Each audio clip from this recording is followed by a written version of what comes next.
परीक्षित को जब कथा सुनाने लगे सुखदेव मुनि, तब एक अद्भुत घटना हो गई। देवता अमृति लेके चले आए और देवताओं ने कहा कि कर क्या रहे हैं गुरुदेव, इसे स्वर्ग में ही तो भेजना है, तो अमृत पिला दीजिए और अमृत पिलाकर इसे स्वर्ग में भेज देते हैं, तक्षक से बच जाएगा। तो आप क्या चाहते हैं? सुखदेव मुनि ने पूछा। बोले अमृत हमें दे दो, कथा हमें दे दीजिए। और वो अमृत कितनी कठिनाई से मिला था, जिसमें भगवान को 4 अवतार ग्रहण करने पड़े। कूर्म अवतार, कल्पना तो करके देखो, कूर्म अवतार, धन्वंतरी अवतार, मोहिनी अवतार। भगवान को मोहिनी बनना पड़ गया अमृत की रक्षा के लिए। ओढ़नी ओढ़े खड़े, अहोरूप महोधामम अस्या नवम वयम। एक सुंदरी का रूप धारण करके आए भगवान स्त्री के वेश में। बोले हमें तो कोई लोक लाज है नहीं, स्त्रियां भी मुझसे पैदा हुई, पुरुष भी। तुम स्त्री पुमनान से तुम कुमार उतवा कुमारी, मुझसे ही तो कुमार कुमारी स्त्री पुरुष और पूरी सृष्टि पैदा होती है।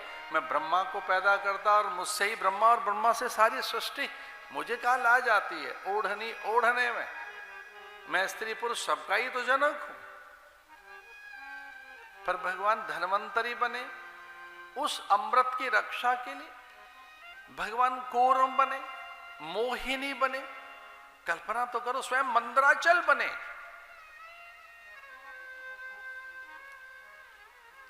तो कितना अधिक भाई वो अमृत विशेष रहा होगा। ऐसा तो था नहीं सामान्य अमृत जिसके लिए भगवान स्वयं प्रकट हुए। पर कथा के सामने वो अमृत भी बड़ा न्यून सा है। सुखदेव मुनि मान हो गए, उन्होंने उत्तर ही नहीं दिया, मौनम।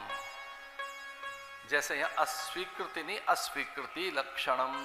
भगवान मौन हो गए सुखदेव मुनि। देवता निराश होकर चले गए। लेकिन देवताओं ने पूछा एक बार कि हमारे हुआ क्या, हम तो परम अधिकारी हैं। अगर परम अधिकारी न होते तो हम स्वर्ग में कैसे जाते? हम परम अधिकारी हैं तो परम अधिकारी को तो वस्तु मिलनी चाहिए। पर सुखदेव मुनि ने कहा परम अधिकारी होकर भी लेन देन कर रहे थे, विनिमय और वाणिज्य व्यापार कर रहे थे। आप कह रहे थे अमृत इन्हें दे दो, कथा हमें दे दो। लेन देन का नाम कथा नहीं है, विनिमय और वाणिज्य व्यापार का नाम कथा नहीं है। ये तो अनुग्रह से ही प्राप्त होती है। तो सच मानिए कथा की ऐसी महिमा है।